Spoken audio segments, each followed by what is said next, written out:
Era uma vez um filósofo com o nome Protágoras. Ele nasceu em Atenas, viajou por toda a Grécia e era muito admirado pelos jovens e também por Péricles. Platão deu o nome de Protágoras a um dos seus diálogos. Protágoras foi provavelmente o primeiro grego a ganhar dinheiro ministrando aulas em áreas como oratório, crítica de poesia, cidadania e gramática. Era famoso pelos altos preços do local. A ideologia significa a oposição entre argumentos e Protágoras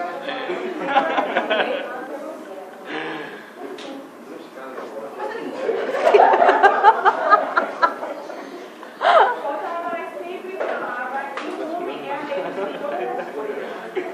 Significa que cada homem individualmente considera Nossa, não consegue ficar quieto, velho. as coisas e não a sua realidade física, mas na sua forma conhecida. Ele foi acusado por ateísmo, ele não acreditava em Deus.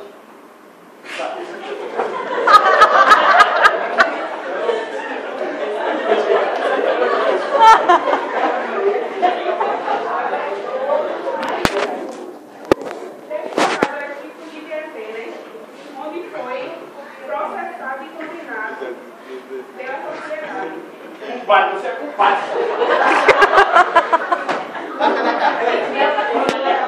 Foram queimadas todas as suas obras em praça pública. E depois que aconteceu isso, ele teve que fugir para a Sevilha, onde morreu aos 70 anos. 40 desses 70 anos dedicados à sua profissão. Agora nós vamos falar dos pensamentos, um dos pensamentos de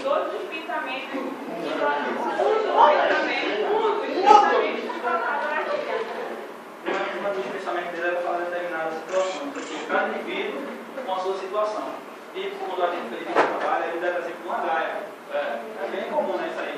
Então, o outro, a situação é dele. Só que ele de fora não tem como enxergar na situação. A opinião dele é cada indivíduo sua opinião. Às vezes você diz assim, eu passei, 15 pessoas que me davam a você e diz assim, ó, não vá por esse caminho, porque esse caminho vai acontecer dessa forma.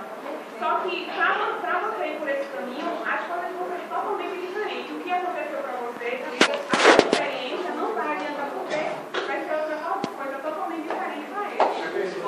Para o indivíduo, porque ele tem uma técnica também de pegar um argumento fraco e transformar uma